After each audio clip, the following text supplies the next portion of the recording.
জ্যোতিষশাস্ত্র মতে আজকের গ্রহদের অবস্থান। চন্দ্র অবস্থান করবে কন্যা রাশিতে চিত্রা নক্ষত্রে। একই স্থান কন্যা রাশিতে শুক্র হস্তা নক্ষত্র অবস্থান করবে। দ্বিতীয় স্থান তুলা রাশিতে রবি চিত্রা নক্ষত্র অবস্থান করবে। একই রাশিতে বুধ ও মঙ্গল বিশাখা নক্ষত্র অবস্থান করবে।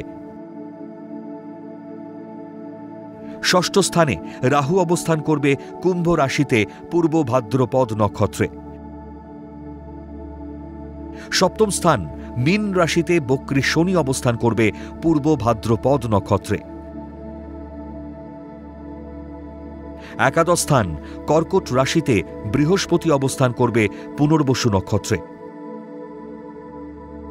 দ্বাদশে সিংহ রাশিতে কেতু পূর্ব ফাল্গুনী নক্ষত্রে অবস্থান করবে।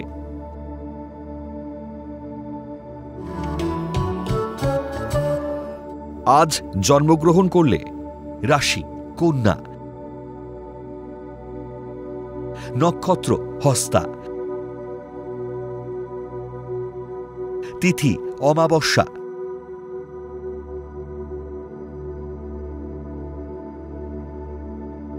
গণ দেবারি।